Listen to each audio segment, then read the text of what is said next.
Hi, I'm Becky, and today we're going to talk a little about foot pain. Over the past month, I developed serious foot pain in my left foot. Since taking off the weight, I had started a really good exercise regimen where I was walking every day. I'd use the local trail in town, or I was on my treadmill. And my foot basically wore out. I developed plantar fasciitis in my left foot. The tendon that goes from the heel up to the toes became inflamed, and I guess it was probably tore up a bit, and I could not even take a step. I was in so much pain. What I want to share today is what I've done. It's been 3 weeks, going on my 4th week, and I am all but pain-free. Okay, the first week I had to take the anti-inflammatory pain medication, Advil. I could not even get up to walk across the floor without excruciating pain. So the first week I had to use the pain medication along with the herbal supports and all that I was doing. By the second week, I was using, the pain medication was maybe once a day. And by the 3rd week, I only had to take a couple doses the whole week. And this is the 4th week that I'm in now, and I haven't had any pain medication in quite a while. I haven't had any this week at all. My foot, I still have a slight limp when I walk. When the foot gets tired, but this morning I was on the treadmill for almost 3/4 of a mile, and was able to go good and strong the whole time. My foot was tired by then, but I was able to do a regular stride. All right, what I did on the herbal side was I was using the BF&C tincture, the bone, flesh, and cartilage formula, a teaspoon every 3 waking hours.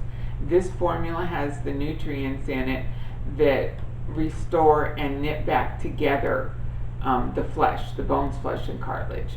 So this was working through the blood and all that to restore the damaged areas of my body.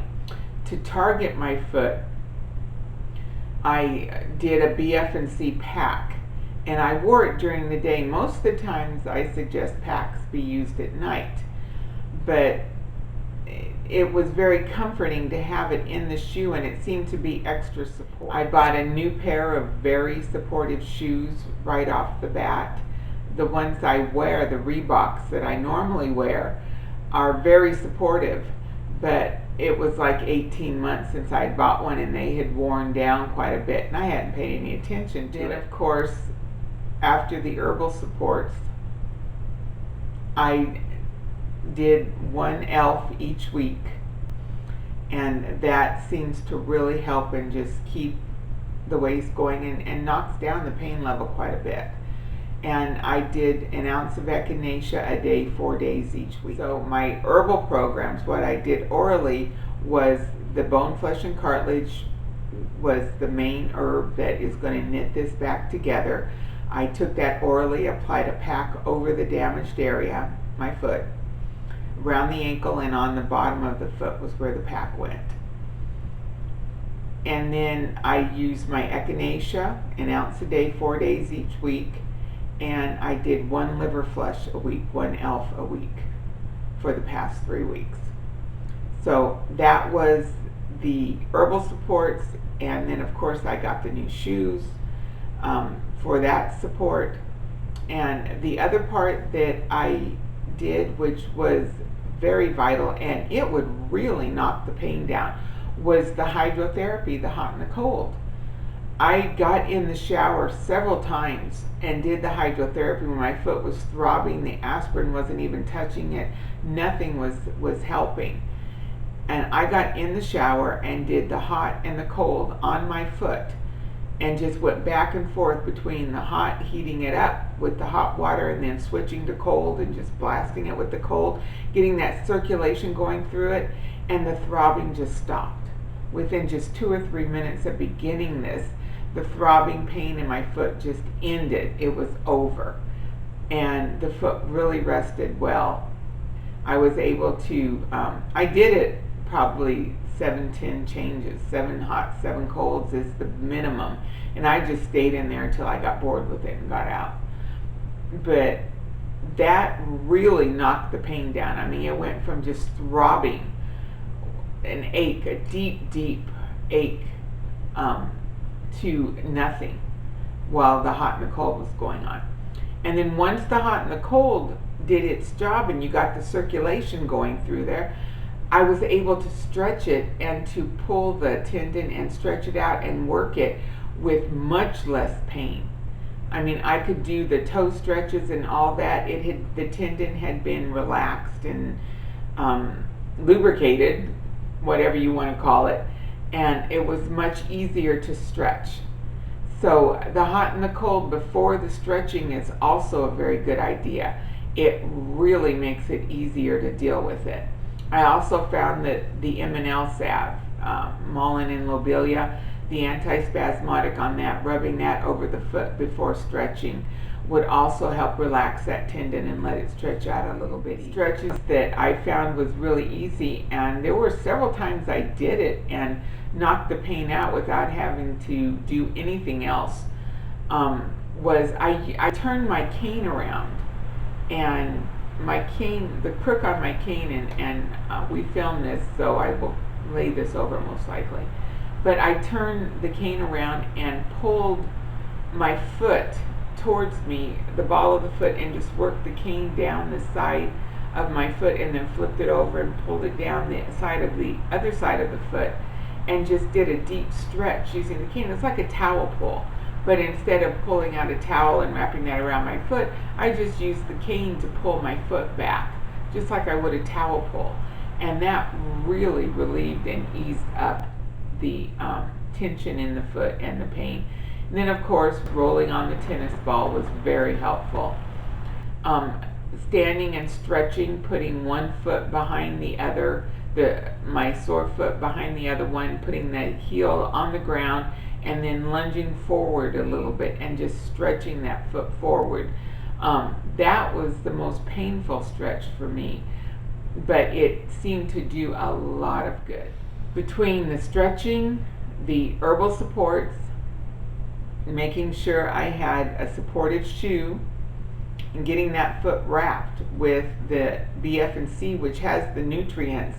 And when you wrap it, you actually saturate the tissue, the affected tissue, with the nutrients and the nutrition from these herbs that are going to go in there and take down the inflammation and just take and re-knit that tendon and restore that tendon back. Okay, the way that I wrapped it, what I did with the wrapping, I took two pieces of flannel, one for around the ankle and the other one to lay on the bottom of the foot.